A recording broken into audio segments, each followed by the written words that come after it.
Ya, halo, selamat malam teman-teman semuanya. Balik lagi ya dengan Sukor Sekuritas di Titox kita malam hari ini di tanggal 5 ya bulan April 2024. Jadi di hari Jumat ini kita akan ngobrol-ngobrol dengan Kobernat 88. Jadi pasti teman-teman udah tahu siapa Kobernat karena kita juga memang sudah sering ya ngobrol sama Kobernat membahas mengenai sentimen ya bahkan proyeksi ataupun tanggapan Koberat mengenai market kita ya. Jadi tentunya bisa dibilang minggu ini cukup interesting ya. Jadi karena memang kalau misalnya kita lihat di hari Senin itu IHSG sempat turun cukup dalam ya, hampir 2%. Tapi di hari Jumat ini kalau misalnya kita lihat secara 5 hari ya teman-teman, IHSG itu naik ya 0,01 begitu kan. Jadi tentunya akan ada beberapa sentimen nih yang pengen kita tanyakan kepada Kobernat apa yang terjadi di minggu ini begitu ya. Em, Kita juga sesuai dengan topik malam hari ini kita akan membahas mengenai pelemahan USD ya. Jadi rupiah itu menguat balik ya di kemarin hari ya, hari ini, dan tentunya juga pasti ada outflow ISG ya di minggu ini yang mengakibatkan ISG kita sempat terkoreksi cukup dalam begitu. Nah ini kalau aku all the time is interesting katanya. Oke, ini mungkin teman-teman boleh kali ya absen nih yang nonton dari mana aja nih ya, karena sekarang kita sudah masuki libur panjang ya yang mau lebaran. Hati-hati di jalan, siapa tahu ini lagi nonton di dalam perjalanan kalian ya, pulang mungkin ada yang pulang kampung masing-masing juga gitu kan. Nanti juga nih jangan lupa ya tanyain tanggapan Kobernat nih gimana menghadapi ini ya setelah balik lebaran. Nih market nih gimana nih begitu ya. Nah ini udah ada Kobernat juga. Jadi kita akan request ya video langsung. Teman-teman kalau misalnya ada pertanyaan boleh banget ya langsung aja di comment sectionnya ditanyakan. Kalau misalnya di sini ada teman-teman yang belum punya akun Sukor Sekuritas ya, mau buka akun RDN bisa buka di form.sukorsekuritas.com. Halo Halo, kok, selamat malam. selamat malam. Kok suaranya kecil banget nih kok. Suara kecil ya, sebentar. Ah Sebentar. udah, aman aman aman. Ternyata Oke, volumenya di atas. Sehat ya kok ya? sehat, luar Sehat. biasa. Iya. Jadi kan lagi musim sakit ya kok ya. Mungkin itu juga kali ya sektor kesehatan sempat naik kemarin kan. Enggak. Wah, kalau itu sih selalu ya, nggak perlu ada hujan, nggak perlu ada angin, suka-suka bandarnya itu kalau itu. Oh itu suka bandarnya. Oke, sebelum kita mulai nih kok, aku mau say thank you dulu ya sama Kak Bernard, walaupun kita langganan nih ya, gangguin Kak Bernard Sama-sama. malam-malam. Kita mau say thank you untuk waktunya ya diberikan sama teman-teman Cuan Troopers yang nonton malam hari ini, atau mungkin siapapun yang belum menjadi Cuan Troopers, selamat datang di TikTok malam hari ini ya. Jadi pas banget nih kok Siap. Jumat malam nih banyak recapnya ya. Biasanya kan Jumat kan recap mingguan, tapi ini juga karena kita masuki libur panjang, jadi pasti akan ada banyak pertanyaan nih dari teman-teman Cuan Troopers gitu ya, kira-kira bagaimana Gas menghadapi pokoknya. market, dan juga mungkin nanti kan udah mau balik lagi seminggu gitu kan, bagaimana nih, apakah turun, apakah naik, nah itu semua nanti teman-teman akan tanyakan di comment section, jadi nanti minta tolong ya kok ya, dibantu dijawabin. Aman, aman. Oke, ya jadi kita langsung mulai aja nih kok. Jadi kan judul topik dari pembicaraan kita itu mengenai pelemahan USD dan outflow ISG. Sebelum kita masuk ke topiknya, kira-kira kok apa yang terjadi nih dengan market kita minggu ini ya? Roller coaster banget nih kok. Mungkin boleh diceritain sedikit tanggapannya kok Bernard apa nih? Oke, sebetulnya apa yang terjadi di market saat ini kan cukup reasonable, bukan sesuatu hal yang nggak reasonable ya. Yang pertama, ISG sempat berada di level 7380 sampai 74 itu kan beberapa hari dan nggak bisa break. Ya, itu pasti akan men-trigger para pemain reksadana untuk melakukan redemption. Nah, Hmm. ketika mereka melakukan redemption, seperti pada waktu sebelumnya kan juga sempat tuh 74 nyentuh, Hmm.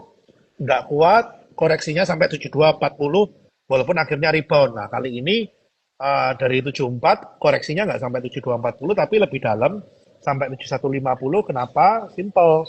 Karena pada level sekarang itu harga-harga big banks juga udah, menurut saya ya, udah naik cukup signifikan dalam 6 bulan Hmm. terakhir. Hmm. Jadi ketika ada redemption dan redemption itu jumlahnya cukup besar, pasti yang Hmm. pertama kali dilakukan oleh fund-fund yang terkena redeem melakukan take profit terhadap big banks yang udah naik banyak. Nah, dalam Hmm. hal ini kan kita memang melihat pelemahan paling pertama kan dipimpin oleh BRI ya. BRI duluan, outflow gede, baru disusul oleh Mandiri, BNI, baru terakhir BCA. Di mana BCA ini kan yang cukup anomali ya. Hmm. Turunnya cuma sehari, naiknya langsung dibales, semua penurunan udah beres gitu kan. Nah, sebetulnya selain karena profit taking, kenapa kok kali ini cukup dalam? Karena kali ini juga disertai dengan pelemahan rupiah. Jadi kalau Hmm. Joe amati kan seminggu kemarin itu pas persis kita terjadi outflow itu memang rupiah udah lewat di 15.7 ya. Hmm. Sampai sempat ke 15.950, sempat juga hampir mepet-mepet ke 16.000. Jadi kita ini kan memang faktor inflow kita itu erat hubungannya dengan nilai kurs kita, di mana saat nilai kurs kita melemah itu biasanya akan men-trigger outflow seperti kemarin, apalagi dibarengi dengan adanya taking profit dari pemain reksadana ya. Jadi ya akhirnya kita tes di 7150, sempat 3 hari kan kita tes di 7130, 7150, 7160, dan di tes itu kan juga nggak ada lower low. Hmm. Dan setiap habis ngetes di bawah ini juga kita dibalas dengan higher high gitu kan. Jadi Hmm. sebetulnya nggak ada yang perlu dikhawatirkan. Bahkan hari ini juga kita bisa masuk ke level 7280.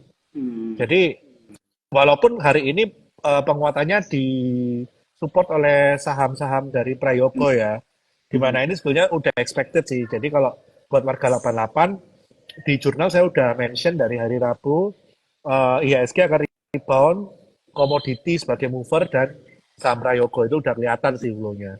Hmm. Nah, tinggal kita nunggu nih setelah Lebaran.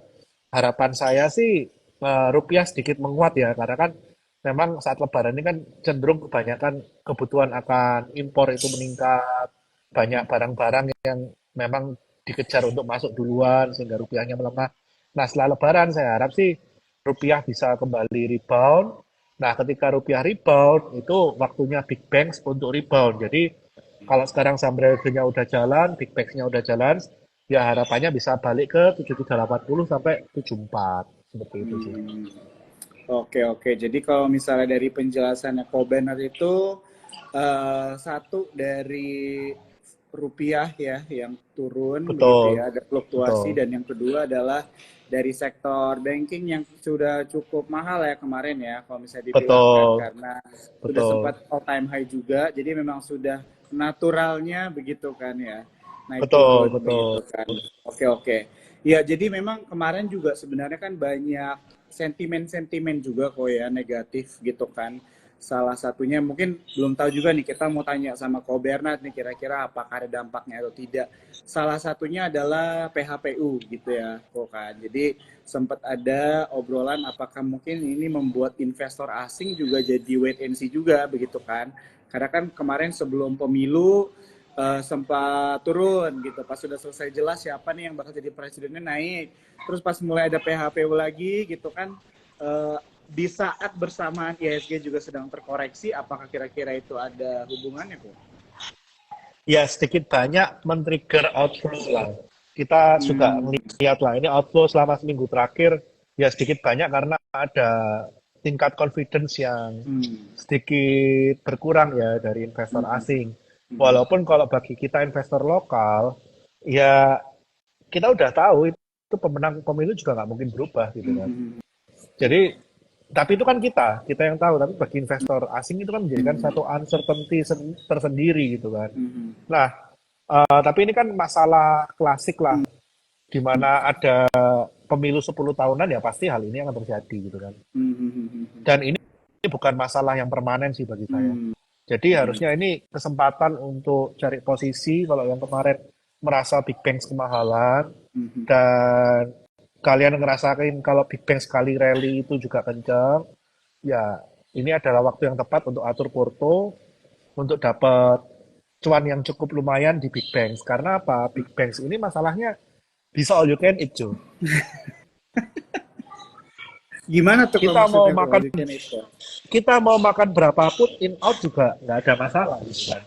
Ini yang sebetulnya orang harus sadar bahwa Big Bang itu bukan berarti oh lemot nggak bisa buat kaya atau apa. Yang penting kita tahu momentumnya.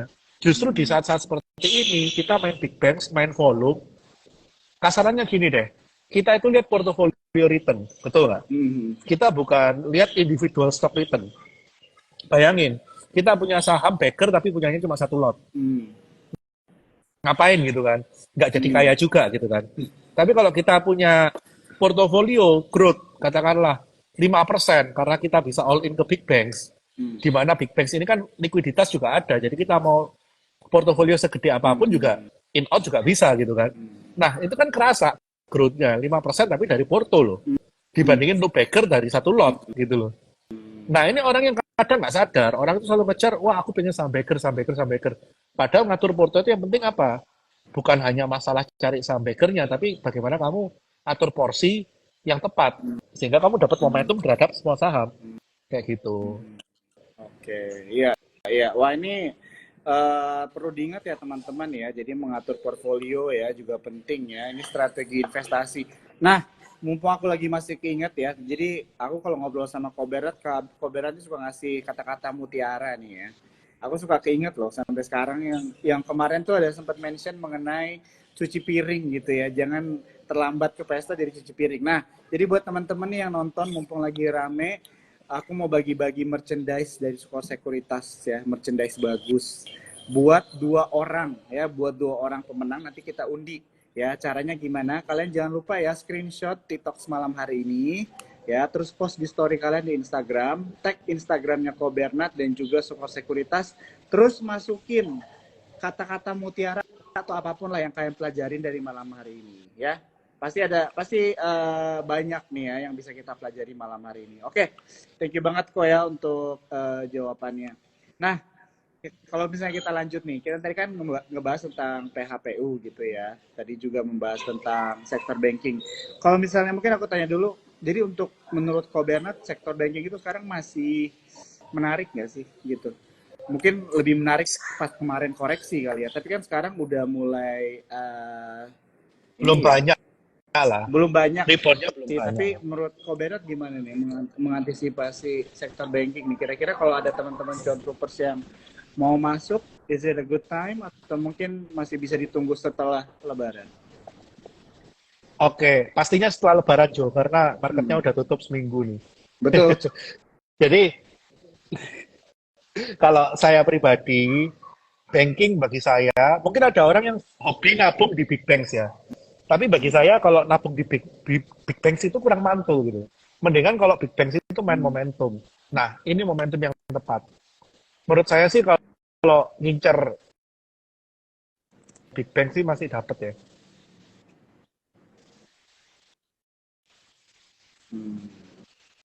Oke, oke. Jadi Ya, jadi buat teman-teman bisa sekali dibilang lagi ini saya sebenarnya udah ingetin, momentum ya kok ya. jangan Cuma mungkin benar, benar. ya.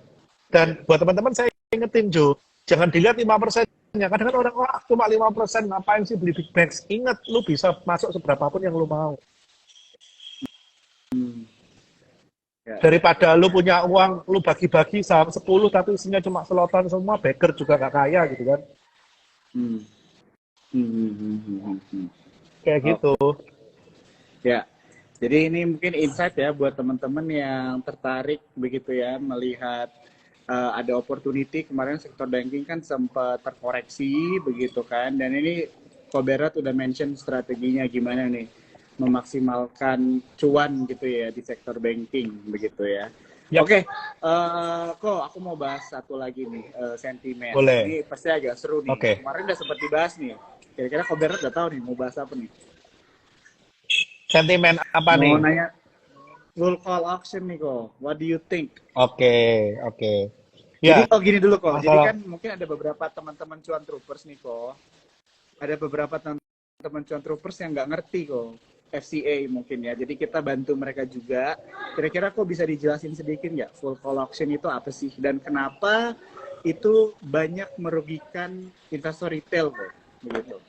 Iya, kasarannya full call option itu kalau teman-teman setiap mau pre-closing itu kan ada IEP IEV ya.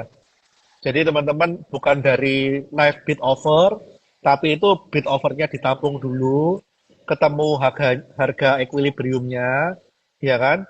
Baru itu nanti yang jadi harga closing atau harga lelang.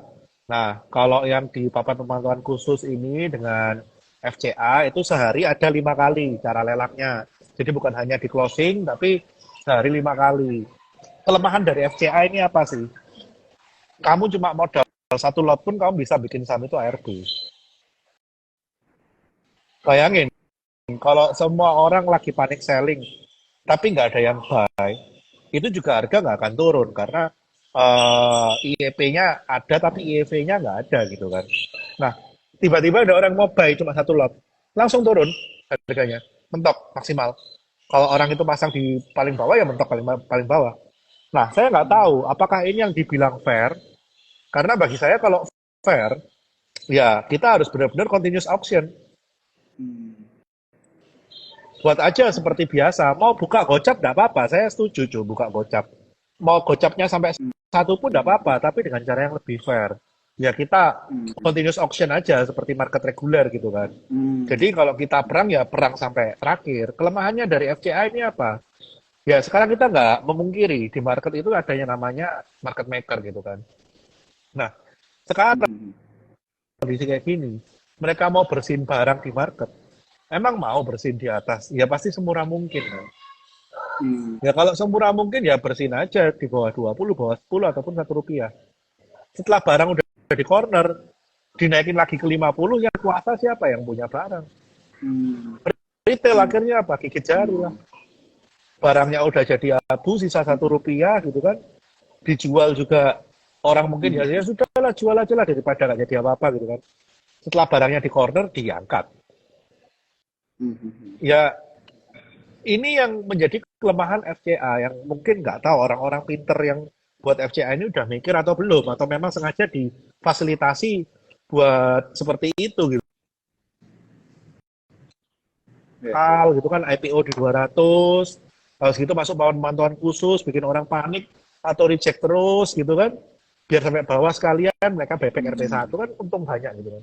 Apa mungkin itu yang Hmm. dimaksudkan melindungi, mungkin melindungi bandar mungkin maksudnya ya. Saya nggak tahu ini, melindungi siapa nih.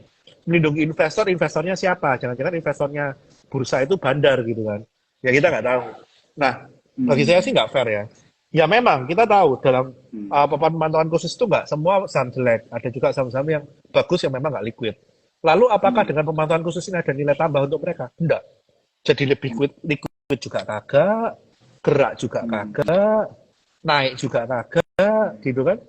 Jadi gunanya apa? Hmm. Kalau lu ngomong ini buat jadi saham lebih liquid, berarti Toto kalau masuk mantan khusus lebih liquid dong? Enggak, jualannya jadi lebih susah.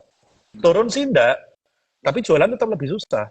Ada orang yang Hmm. bilang, ya kalau kamu belinya saham yang bener-bener aja, kamu nggak mungkin khawatir kok masuk pemantauan khusus. Hmm. Itu ada 11 poin, cuy. Hmm. Di 11 Ya, poin. betul. Salah satu poinnya itu adalah subjektif OJK. Hmm. Ya Itu itu. satu. Ya. Salah dua poinnya itu adalah ketika kamu udah pernah suspend lebih sehari, kamu udah potensi masuk PPK. Hmm. Jadi simple. Kalau ini diberlakukan pada waktu brand kemarin rally, brand udah masuk PPK, gitu kan. Terus yang lucu itu syarat nomor satu, karena harga average 6 bulan di 50, maka dia masuk pemantauan khusus. Harganya udah Hmm. 50, jebol ke bawah 50 karena PPK, terus dia harus balikin lagi di atas 50 average-nya supaya bisa tatonya dihapus. Ini kan konyol gitu kan. Hmm. Hmm. Hmm. Hmm. Yang paling Ya, ya. konyol yang saya omong satu, contoh real BKSL. Sebelum dia masuk PPK, sebelum dia masuk full call option, dia ini udah mulai bangkit. Transaksi udah gede. Begitu kena full call auction, langsung hilang transaksinya. Walaupun di Hmm. 36 ya thanks God karena ada full call auction saya dapat barang di 36. Hmm. So, Cuma kan itu menurut saya membodohin orang panik gitu. Hmm. Membodohin investor retail. Bagi saya sih kayak gitu ya. Hmm. Ya bagi saya sih kalau yang namanya full call option ini agak tidak relevan ya untuk dipakai di Indonesia ya. Hmm. Hmm. Kalau tujuannya menambah liquidity terbukti tidak ada liquidity yang bertambah. Hmm. Ya, ya. Seperti itu. Oke, wah ini aku nanya nih ya teman-teman Cuan Troopers karena kalau kalian belum follow Kobernat boleh nih kalau follow Kobernat ya. Jadi Kobernat ini suka kasih edukasi juga di Instagramnya dan kemarin ada postingan begitu ya mengenai FCA ini gitu ya. Jadi buat teman-teman mungkin yang masih bingung-bingung gitu kan karena mungkin ada aja teman-teman kita yang mungkin memang pilihan sahamnya tidak masuk ke pemantauan khusus juga begitu kan kok ya. Tapi Betul. ya mungkin kedepannya ada aja bisa aja sahamnya tiba-tiba masuk ke dalam SCA ini gitu Betul. kan. Betul, betul. Heeh. Lu Iya, sekarang feel iya, nggak iya. relate. Oh, Suatu saat nanti masuk PPK baru bingung gitu kan. Terus nah, ada itu yang dia. ngomong, oh saham saya cuma big banks. Ya udah kalau gitu sekalian aja IHSG dihapus aja semua emitennya. Diisi cuma big banks doang aja IHSG. Kan konyol gitu kan. Oke, oke. Ya, thank you banget ya Ko ya untuk penjelasan. Jadi kalau misalnya kita lihat memang sebenarnya banyak banget ya Ko ya sentimen-sentimen begitu ya di minggu ini bahkan di beberapa minggu lalu juga gitu ya di bursa kita begitu kan. Mungkin aku mau bahas sedikit kok mengenai data Indonesia inflasi. Kita kan memang naik sedikit ya sampai 3, berapa ya? 3,2 kalau nggak salah 3,5 ya gitu kan. Dan ini sebenarnya udah expected juga karena kita masuki bulan-bulan memang masyarakat banyak konsumsi gitu kan. Kalau Bernard sendiri gimana menanggapi inflasi ini? Kira-kira apakah akan berdampak besar ke IISG atau mungkin ada berdampak ke beberapa sektor saham? Monggo kok di share. Tenang, kita semua tahu bahwa angka inflasi itu tidak relevan. Hmm. Kita semua tahu 3% inflasi. Tai kucing lah 3%. Beli beras saja udah selisihnya 10-15%, inflasi 3%. Itu masukinnya inflasi, ya bukan datanya, saya nggak ngomong datanya di Karang ya, tapi mungkin variabelnya yang nggak relevan gitu kan. Mungkin dia Hmm. pakai harga acuan bahan bakarnya pakai harga pertalite sama harga solar gitu kan. Padahal zaman sekarang orang yang isi pertalite Hmm. berapa banyak sih? Motor aja sekarang kebanyakan diisinya pertamax gitu kan. Nah, dari pertamax aja itu Hmm. udah slicing buying power berapa tuh naik turunnya pertamax gitu kan. Terus Hmm. dari beras juga itu kebutuhan pokok. Itu udah slicing berapa persen dari kita punya buying power gitu kan. Purchasing powernya udah ke slice berapa persen. Jadi bagi saya sih mau inflasi mau 3% kayak 3,5% saya mau sampai 4% pun bagi saya tetap itu enggak mencerminkan apa yang ada di lapangan gitu sih. Hmm. Jadi Hmm. kalau kita melihat eh, di Amerika, saya mantengin data inflasi. Di Indonesia, I don't care with data inflasi. Hmm. Jujur, Hmm. tidak ada urusan. Hmm. Karena kita mau menerjemahkan data inflasi ke purchasing power. Terus nanti, oh berarti kalau inflasi naik, purchasing power turun, retail menangis. Ya ini udah dari kemarin-kemarin retailnya susah gitu. Ah. Bukan barusan aja, bukan karena inflasi dari 3 naik ke 3,2 atau 3,5 gitu kan. Dari Hmm. kemarin-kemarin juga retailnya udah struggle gitu kan. Hmm. Walaupun yang kebanyakan kena, ini memang yang retail menengah Hmm. dan menengah ke bawah. Yang menengah atas sih cukup resilient ya. Hmm. Jadi kalau kita lihat penjualan MAPI, Aces, itu juga masih cukup resilient. Kayak gitu. Cuma ya kita punya inflasi ini tinggi. Hmm. Jadi bagi saya, kalau acuan pemerintah untuk menurunkan suku bunga ini semata-mata hanya dari inflasi yang menurut saya nggak representatif, ya Hmm. nanti salah kaprah. Hmm.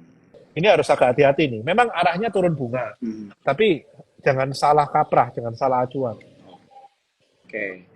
Aku tadi sempat Kayak gitu. ketawa kok, soalnya tadi aku sempat mau bagi-bagi merchandise, terus screenshot gitu kan, kata-kata mutiara ini jangan-jangan ntar ada nih yang bilang tai kucing. Ya, ya jadi mungkin buat teman-teman ini way of thinking ya. Jadi di sini kita sharing bagaimana kalau Bernard begitu ya, mungkin inflasi itu tidak langsung terdampak juga begitu ya, karena memang tadi sudah dijelaskan begitu ya, kita sudah merasakannya bahkan sebelum data-data itu keluar juga begitu kan, bahkan lebih Betul, tinggi kali ya betul, daripada angka yang muncul karena variabel perhitungannya kan berbeda-beda ya teman-teman ya caranya. Jadi betul. nah ini menarik juga sih ya. Jadi inilah kita belajar sama-sama malam hari ini. Oke, kok kalau misalnya mungkin sebelum kita mulai jawabin pertanyaan teman-teman cuan troopers nih tadi ya udah ada yang mulai nanya-nanya. Jadi kalau dari Koberna sendiri gimana nih melihat strategi kita kalau mau trading atau berinvestasi di pasar modal di Q2 ini gitu. Atau mungkin sampai Q3 melihat dengan begitu Oke, banyaknya sentimen dan juga ada mekanisme bursa yang questionable banget gitu kan, gimana nih kok caranya mungkin bisa di-share. ya karena saya trading for living, show must go on kan Hmm. gitu kan ceritanya. Jadi bursanya mau jungkir balik gimana ya kita yang berusaha untuk adaptasi. Hmm. Kalau secara sektoral, view saya dari awal dulu kita live bareng masih konsisten Jo. Saya masih suka sama oil-oilan, saya masih suka sama Hmm. commodities. Itu saya masih bullish ya di sana.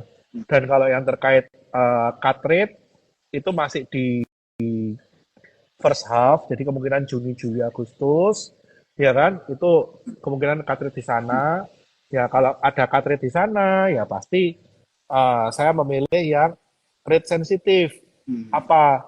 Properti. Ya tapi properti saya daripada propertinya saya milih bank yang Hmm. punya hubungan sama properti, BTN gitu kan.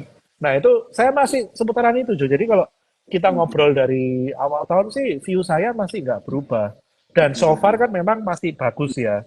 Terbukti price actionnya juga bagus, Medco bagus, BTN bagus gitu kan. Dan ini masih relevan sih untuk sampai at least sampai Q3 masih relevan. Oke. Nah, kalau masalah strategi, yang penting satu, kalian kalau memang benar-benar yakin satu sektoral ini bakal jalan dengan tesis yang kuat, ya udah, mau kanan kiri ngomong apa, mata kalian tuh lihatnya cuma satu, flow, price action, udah gitu doang. Selama barang kalian ada flow dan price actionnya bagus, ya udah, ada orang yang ngomong sahamnya udah selesai, kayak ini koreksi nggak selesai, bla bla bla, biarin. Contoh, Medco, dari 1.700 koreksi sampai harga 1.980. Semua orang ngomong apa? Selesai Medco, balik itu ke 500. Buktinya apa? Hari ini 1.500 lagi, Iya, iya. dan memang di warga 88 waktu 1.600-an kita suggest jual. Karena terlalu prematur waktu itu kan, belum representatif dengan fundamental value-nya dia.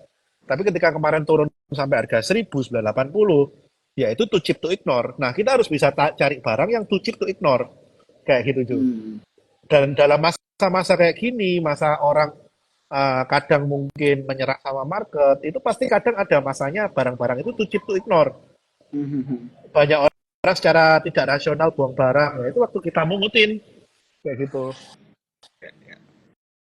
Oke. Jadi jangan takut sama market. Market dari dulu sampai sekarang ya saya di market dari 2007 ya memang kayak gini. Isinya ya Hmm. unrational people semua. Ya, ya. Aku lihat tuh postingannya Koberna tuh, Medco tuh di Instagram, di story ya. Jadi mungkin buat teman-teman nih ya, yang mungkin ada pertanyaan kok gitu kan nih gimana lihat-lihat kok dapat rekomendasi dari Ko Bernard gitu kan. Warga 88 ya kok ya. Nah, itu DM Ko Bernard aja kali ya kalau mau tahu tahun. Bisa buka akun Sukor. Hmm. Minimal cuma 50 juta. Rajin Hmm. trading. Hmm. Free. Saya nggak ada Tuh. pungutan lain-lain. Ya. Live trade bareng tiap hari. Siap, mantap. Oke, thank you banget ya, Ko ya.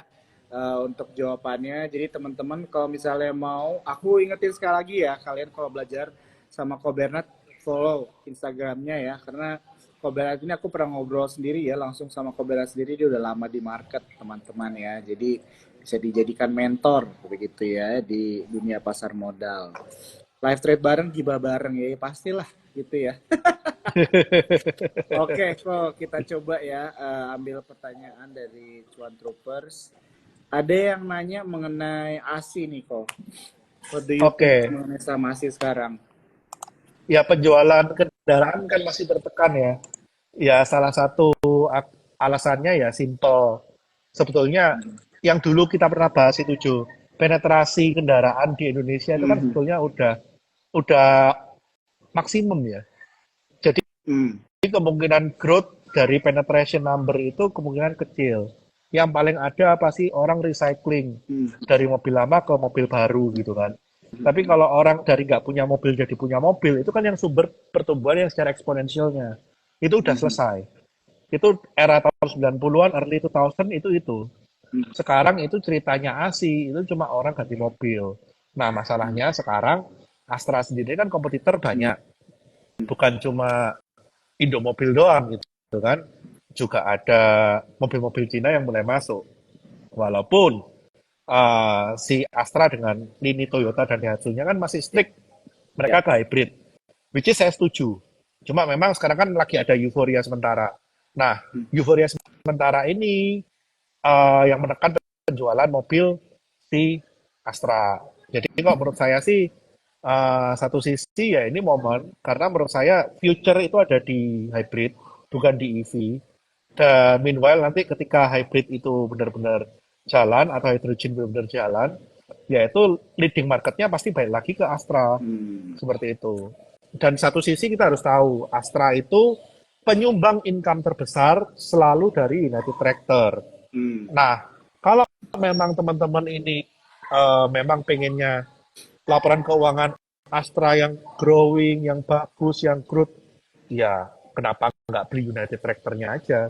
Kalau Hmm. memang males nunggu di saat sekarang penjualan mobilnya lagi jelek, Hmm. ya udah beli United Tractor-nya aja. Nanti kalau kelihatan ada arah-arah Indonesia arahnya ke hybrid atau hydrogen, baru deh itu mikir-mikir untuk mulai cari posisi di Astra.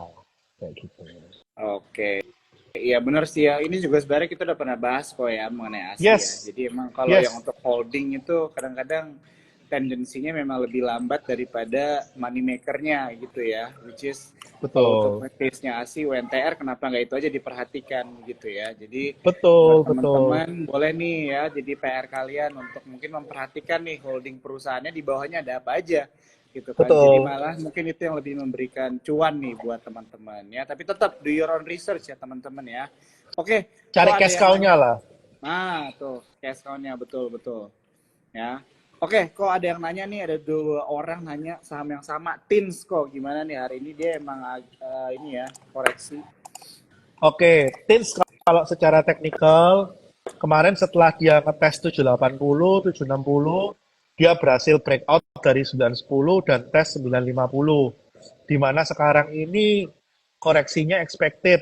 Itu kan retrace after breakout ya. Dan dia Hmm. juga masih kejaga di level-level breakoutnya dia. Penutupan juga not bad di 905. Dan Tins, kenapa sih orang ini tanya nih, banyak tanya cuy. Korupsi segitu banyak yang ketangkep kok sahamnya malah naik. Pola pikirnya coba dirubah sedikit. Kalau yang korupsi segitu banyak itu ketangkep, berarti harapannya ke depan Tins ini membaik karena tikus-tikusnya udah pergi. Nah, kalau tikus-tikusnya udah pergi, laporan keuangannya Tins ini yang selama ini digrogoti sekian banyak, harapannya kan bisa Hmm. rebound ya. Dan apalagi sekarang posisinya low base. Dan kelihatan Hmm. banget kemarin Q4 itu Tins benar-benar bersih-bersih itu minusnya dikeluarin semua, IPS-nya super jelek. Hmm. Bahkan orang ngomong ini IPS super jelek kayak gini kok malah sahamnya naik. Ya karena ini adalah posisi turnaround dari Hmm. Teams. Coba itu tikus-tikus itu nggak ada yang kena, ya Teams mungkin sekarang harganya 400 kali begitu riset keluar. Jadi ini Ya. big expectation dari pelaku pasar bahwa Teams menuju arah yang lebih baik. Kita semua tahu, Jo, Teams ini murah. Teams ini tambang timah terbesar di dunia. Tapi pendapatannya selalu minus. Dan fund itu selalu benci beli Teams. Karena apa? Dalamnya kebanyakan tikus. Hmm. Hmm. Hmm. Ya, ya. Makanya nggak pernah profit. Hmm. Ya, tapi dengan harapan seperti ini, saya lihat kemarin juga dari beberapa kode broker yang baik, oh kayaknya ini fund-fund mulai masuk nih. Mungkin fund mulai Hmm. merasa ada sedikit optimisme, Teams Hmm. akan berbenah pada kuartal-kuartal berikutnya setelah dipurcing gitu kan. Hmm. Hmm. Menurut saya, Jo, IPS Teams kalau nggak ada tikus, mungkin bisa 200 sampai 300. Nah, kalau IPS-nya dia 200 sampai 300, posisi sekarang itu PI nggak sampai 3. Metal-metalan itu rata-rata rata-rata PI itu di atas 5, Mhm. seperti itu. Jadi Oke, ya oke. untuk upside-nya sendiri tahulah sampai seberapa jauh lah. Ya, Asal ya. pembersihannya maksimal Hmm. Ya itu kayak PR-nya gitu. kok ya buat eh, Betul. yang ininya ya sampai sampai benar-benar bersih ya. Jadi ini juga menarik nih buat teman-teman ya. Kalau ada berita negatif jangan langsung berarti perusahaannya juga negatif begitu ya. Karena mungkin terjadi momen Betul. turn around buat perusahaannya gitu ya. Tadi aku suka banget ya kalau Berat bilangnya tuh tikus gitu. Kalau Bernat. Nggak Oke. perlu sungkan. Memang tikus itu semua itu. Oke. Oke, kita lanjut kok. Ada yang nanya lagi nih. Nah, ini ada yang nanya. Tadi kan kita udah bahas sih kok brand like gitu ya. Tapi Emily nih nanya brand melonjak hari ini karena apa ya kok? Kira-kira bisa entry nggak nih setelah libur Lebaran? Oke, jadi sebetulnya eh, flow-nya itu udah kebaca, Cu. Jadi nanti pantengin story saya, sih. Saya akan nunjukin bahwa di Warga 88 dari hari Selasa atau Rabu ya, saya lupa. Saya udah mention bahwa ISG rebound, movernya komoditi dan saham BP. Dan hari ini terbukti. Jadi sebetulnya kalau ditanya karena apa, flow itu kelihatan. Mungkin pada waktu kita ngeliat, oh barang ini ada flow, kita nggak tahu karena apa. Hmm. Dan kita nggak perlu tahu karena apa, yang penting barang itu ada flow. Hmm. Kita tinggal ngikut flow-nya aja. Kita tinggal ikut copet, take profit gitu kan. Hmm. Kadang barang untuk naik itu nggak perlu alasan, dan kita jujur ya cuy ya, Hmm. emang kita butuh alasan. Hmm. Bagi saya barang naik, oh ya sudah, ada flow kita sikat, barang naik ya kita TP. Alasannya apa? I don't care, yang penting cuan. Ini Jadi banyak ya kadang kok. kita ini kayak terlalu, aduh, saham ini fundamentalnya gini gitu gini gitu. Alah, paling ngehold seminggu naik 5% udah dijual aja kok. Kebanyakan analisa. Hmm. Oke, oke. Iya, jadi Jadi kita penting harus ya bisa teman-teman ya. bedain.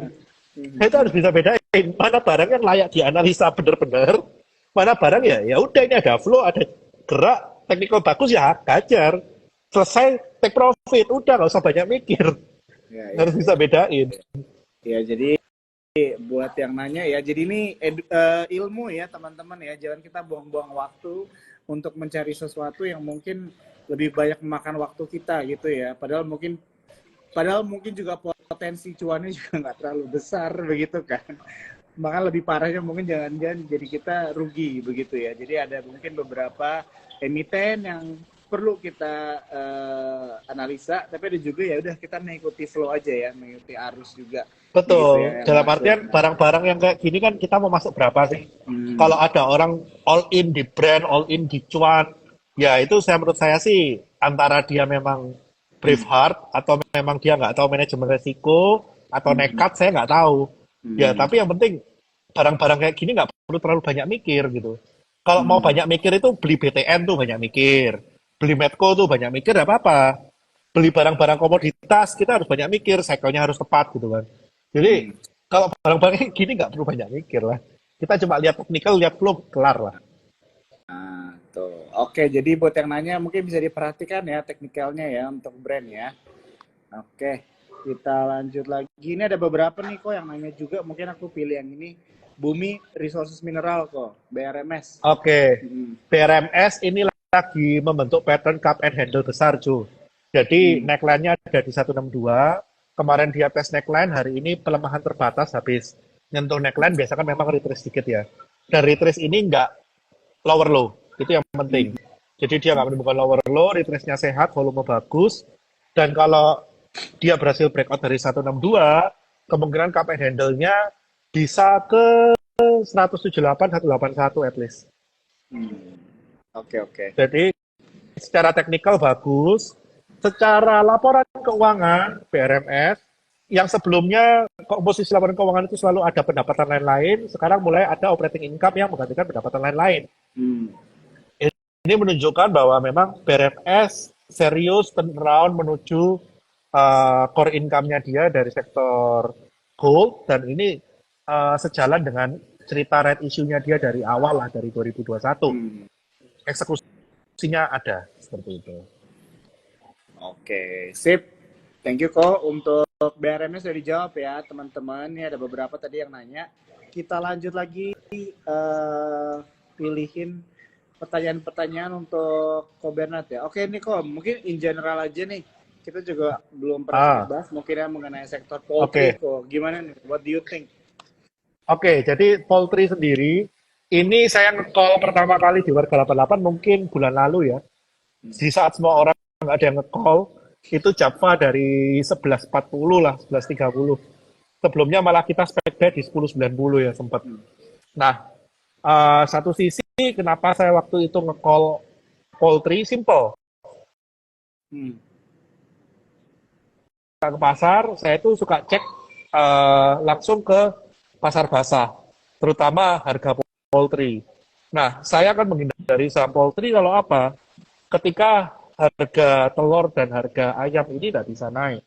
Jadi, itu yang terjadi dalam kuartal ketiga keempat tahun lalu, padahal dengan cooling 4 kali, kan anak ayam dibunuh ya dengan harapan mengurangi supply sehingga harga naik. Itu harga nggak naik-naik itu. Harga Hmm. ayam itu baru naik bulan Januari Februari. Itu menjelang Imlek itu harga ayam baru naik. Awal saya kira seasonal, ternyata itu sustain. Harga ayam yang awalnya sekitar 30.000 per kilo bisa sampai 37.000 per kilo. Itu udah pas on 20%. Harga telur yang stabil di 21, 22 tiba-tiba jadi 28, 29. Nah, di momen ini saya merasa, oh, this is the moment mereka udah mulai bisa pass on harga. Dan masyarakat bisa serap. Nah, tinggal nunggu kapan pakannya turun. Nah, ternyata dari bulan Januari, Februari, pakannya mulai turun. Nah, dengan pakan mulai Hmm. turun, berarti apa? Harga pass on, pakan turun, margin tambah tebel. Laporan keuangan Q4 jangan dilihat. Kita lihatnya fast forward untuk laporan Q1 2024, Hmm. Q2 2024. Itu pasti laporan keuangannya bagus. Jadi, kita lihat laporan keuangannya harus ada sense. Yang terjadi kemarin jangan digunakan untuk memproyeksikan masa depan ketika kita tahu kondisinya udah nggak sama gitu kan. Hmm. Jadi poultry oke. Jadi kalau kita ngomong Java masuk di kisaran 11.9, 1.200 itu oke. Cepin itu masuk di kisaran 52, 52, 50 itu oke. Hmm. Cepin sih Oke. waktu itu saya call dari 47 ya. Udah 10% juga.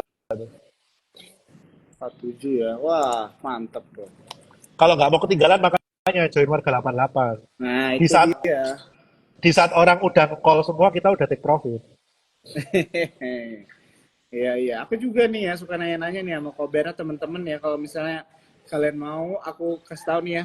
Tiba-tiba kita udah apa 2 kali lipat nih ya yang nonton malam hari ini. Buat kalian mungkin yang ada pertanyaannya belum dijawab, tadi mungkin sudah dijawab gitu ya. Jadi kalau misalnya ada yang telat datang nonton, bisa nonton di Instagramnya Sukor ya dari awal. Tapi kalau misalnya kalian penasaran nih sama insight-insight sama insightnya Ko Bernard, bisa langsung follow aja ya Instagramnya Ko Bernard nih ya, Bernard88. Oke kok, kita lanjut lagi ya pertanyaan. Ada yang nanya Yap, mengenai Doit nih, tadi kan Ko Bernard juga sempat mention mengenai yap. sektor komoditis gitu ya. Jadi pas nih Doit kira-kira gimana nih kok? Doit, Doit ini memang sekarang lagi fluktuatif dalam range lebar menuju breakout ya. Jadi range-nya dia ini sebetulnya yang sehat itu 418 sampai 438. Hmm. Cuma kemarin sempat bleset dikit sampai false break di bawah 400 ya. Sebelum akhirnya besok kan juga balik lagi di atas 400 dan hari ini kembali coba untuk breakout di atas 438. Doit sangat menarik kalau dia berhasil breakout firm di atas 438. Itu kemungkinan dia balik ke 500 besar. Karena Doit ini simple, Joe. Doit ini orang Iya. banyak tutup sebelah mata karena memang reputasi masa lalunya kan jelek. Dari Hmm. manajemen dan lain-lain lah pergerakan sahamnya agak bajingan gitu kan. Ya, tapi Hmm. kita tahu dia sekarang secara fundamental dia udah beli beberapa saham coal, dia nggak hanya bergantung dari Buma aja. Terus kemarin dia ada produk apa report dari Buma untuk pengupasan overburdennya dia juga meningkat. Jadi bagi saya sih laporan keuangannya dia di Q1 pasti bagus sih. Hmm. Doit ini salah satu contoh emiten turnaround sih. Cuma memang market makernya agak-agak gitu. Oke. Ya, Sudah dijawab ya tadi yang nanya mengenai duit, kita lanjut lagi kok, mungkin satu atau dua pertanyaan lagi. Ada Boleh. yang nanya mengenai Esa nih kok, menarik nih Esa nih. What do you think kok Wah, mengenai Esa? Esa ini aku barusan jualan semua ya. Tapi aku sih buat trading ya. Jadi kita mulai masuk itu di level 496 sampai 500. Jadi kita sempat keseret bawah, kita short di 530-an, kita buyback di 490-an, dan kemarin satu warga kita baru cuci-cuci di 680 sampai 700 sih. Ya, saat ini memang dia dalam posisi breakout dari 710, bukan berarti kita cuci barang udah nggak bisa naik, menurut saya masih bisa. Cuma dalam posisi sekarang, saya kalau buyback tidak akan sebesar posisi awal. Jadi karena udah naiknya lumayan, udah naik 40%, ya jangan nekat. Hmm, Posisinya kurangin. Kalaupun mau beli balik ya, kalau udah TP beli balik ya jangan sebesar posisi awal. Kayak gitu. Esa oke, sendiri menurut saya flow-nya menarik sih, Ju. oke, ya, ya, ya. Pas banget nih kok tadi kok Berat kan banyak mention mengenai flow gitu ya. Jadi ada beberapa saham juga yang udahlah nggak usah terlalu tahu gitu kan maksudnya kenapa nih kenapa tuh gitu ya. Melihat dari flow tadi ada John Troopers yang nanya cara melihat flow itu gimana kok? Gampangannya join warga 88 ya. Nggak bisa dijelasin dalam live satu Panjang ya jam kok ya. Ya, panjang. oke. NCKL gimana nih kok? NCKL ini kan memang potensi ada sentimen setelah dia private placement ya. Nah, private placement-nya di harga berapa? Ini kan kita juga masih menunggu. Yang jelas, lihat MDKA, begitu private placement-nya selesai, itu kemarin langsung naik double digit gitu kan, dari 24 ke 27 gitu kan. Ya. Menurut saya sih NCKL juga ada potensi yang sama sih, Oke. Oke, sip seperti sip. itu. Ya, ada yang nanya LPPF nih kok, Matahari gimana? Atau mungkin in general sektor konsumen gimana nih kok juga boleh di-share. Oke, seperti yang tadi saya sempat bahas, kalau consumer sendiri itu lebih ke arah yang menengah atas ya, yang lebih resilient. Jadi kalau teman-teman suka retail, saya sih lebih milihnya Aces, saya Hmm. lebih milihnya MAPI, saya lebih milihnya AMRT, MIDI, itu boleh dibilang lebih resilient ya. MIDI itu cukup resilient. Apalagi kalau kita lihat Aces, itu sejak dia turnaround dari 400, sejak dia berani memutuskan untuk tutup toko yang tidak produktif, ya itu juga direspon bagus, bagus oleh market gitu kan. Dan kelihatan sekarang juga laporan keuangan juga membaik seperti itu kan. Dan retail itu nyawanya satu, Jo. Retail itu harus berani untuk cuci barang. Karena Hmm. barang retail itu kan ada masanya, ada masa obsolete-nya. Jadi kayak kita ngomong ages MAPI itu ketika barang matinya banyak, itu masalah. Jadi mereka harus bisa nyuci barang. Nah, kita lihat kayak Ralph, kenapa Ralph kurang sip gitu ya? Ya, karena memang pertama, menengah bawahnya kena. Yang kedua, barangnya mereka nggak cepat berputar ngikutin tren. Hmm. Matahari juga trennya sama, menengah bawah gitu kan. Ya itu juga sama, itu kan satu market dengan Ralph gitu Ya, kan. ya. Dimana ini sekarang yang market yang purchasing power-nya juga nggak terlalu bagus. Seperti itu. Hmm. Jadi kalau saya Oke, sih lebih ngincer sip sip. mendingan MAPI ya. MAPI Hmm. aja sih. Oke, ya. Ko Bernard selalu seru ya ngobrol sama Ko Bernard nih ya. Mungkin topiknya cuma tentang pelemahan USD dan outflow ISG, tapi kita jadi belajar banyak ya dari strategi investasi trading. Bagaimana kita juga mungkin nanti melihat setelah balik Lebaran, begitu ya. Bagaimana cara kita menganalisis saham yang perlu dianalisa atau hanya lihat secara flow-nya aja. Dan tentunya buat teman-teman ya yang masih mau belajar-belajar lagi, boleh follow Ko Bernard. Tanyain langsung nih gimana cara join menjadi warga 88 nih ya. Boleh langsung aja personally Iya. DM Ko Bernard. Nah buat teman-teman sorry banget semuanya nggak bisa dijawab pertanyaannya karena waktunya sudah habis. Tapi ini Instagram live-nya di save. Ya jadi mungkin ada pertanyaan teman-teman yang sebenarnya udah ditanyakan sebelumnya. Nanti akan kalian bisa nonton sendiri ya, jawabannya sudah ada semua. Oke, Ko Bernard, thank you Thank banget ya buat you, waktunya malam hari Cuk. ini. Selamat liburan ya, Ko ya. Ko Bernard istirahat dulu, Ko, bursa tutup gitu ya. Dan buat Akhirnya, teman-teman, ya akhirnya. akhirnya. Dan buat teman-teman semua di sini, selamat malam, sampai kita bertemu lagi ya di lain waktu. Terima kasih, mari Ko.